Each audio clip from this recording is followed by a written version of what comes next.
Shalom Uvracha mes chéris, ce Shabbat Parashat Toledot. Donc Toledot, c'est la naissance, c'est les enfants, c'est les générations à venir de Yitzhak. Quelles sont les générations à venir? Yaakov et Esav. Eh ben, c'était pas facile de les avoir, ces enfants, parce que Yitzhak a prié pendant 20 ans. Il s'est marié à l'âge de 40 ans, il a eu des enfants à l'âge de 60 ans. Donc une vingtaine d'années de stérilité. C'est quelque chose, c'est très important. Et puis moi, je vais poser une question, si vous voulez, épicurienne, apikoros, pour vous dire que Yitzhak est venu à prier pendant 20 ans avec sa femme. Mais je ne comprends pas. Si je mérite des enfants, pourquoi je dois prier? Il faut me les donner. Si je ne mérite pas d'enfants, pourquoi la prière va changer les choses? C'est quoi Kadosh Baruch Hu a zigzagué, a changé d'avis, et d'ores et déjà il avait pensé d'une façon pas juste. C'est très difficile à contenir cette notion-là de tfila, la prière. Si je mérite, pourquoi je dois prier? Si je ne mérite pas, qu'est-ce que ça va changer ma prière? C'est très... Eh bien, je vais vous donner 3 réponses. D'abord, vous avez fait remarquer que toutes nos matriarches étaient stériles.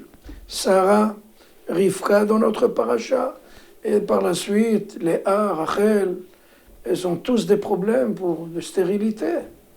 Et pourquoi Kadosh Baruch Hu donne des femmes aussi intègres, aussi illustres? Il leur donne une stérilité comme ça. Bon, le Talmud répond, ça vaut ce que ça vaut. Kadosh Baruch Hu aime la prière des justes, des sages, des intègres. Mit'avel et tfilatam shel tzadikim. Bon, c'est important. Il aime entendre leur douce voix chanter. Il aime entendre leurs paroles, leurs belles paroles. Bon, c'est important. Ça, c'est la première réponse. Kadosh Baruch Hu aime la prière de ses sages. Deuxième réponse, si je mérite, pourquoi tu ne me donnes pas? Si je ne mérite pas, qu'est-ce que ça va changer avec la prière ou sans prière? Seulement, il faut savoir, la prière, ça ouvre le coffre-fort dans lequel il y a ce qu'on nous a promis. C'est vrai, il m'a promis telle chose.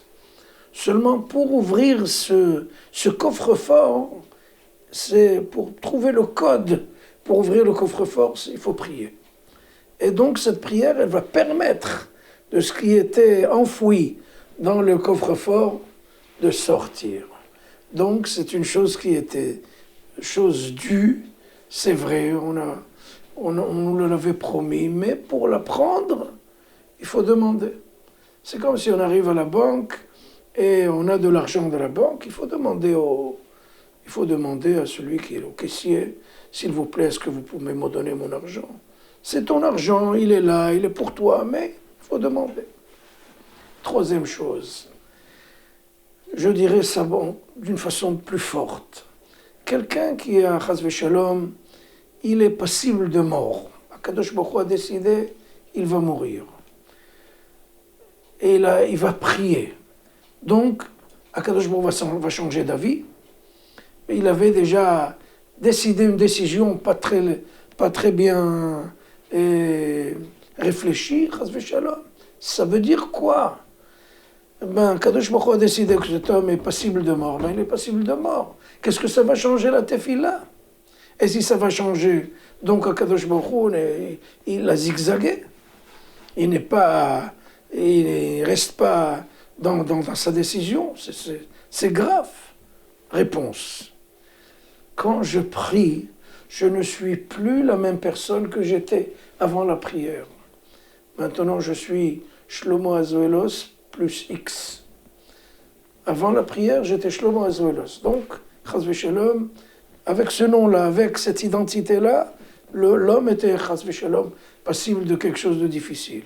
Mais après avoir prié, il a changé d'identité. C'est quelqu'un d'autre. Donc c'est pas Kadosh Baruch Hu qui a changé d'avis. C'est l'homme qui a changé si vous voulez, d'entité. Il a changé l'identité.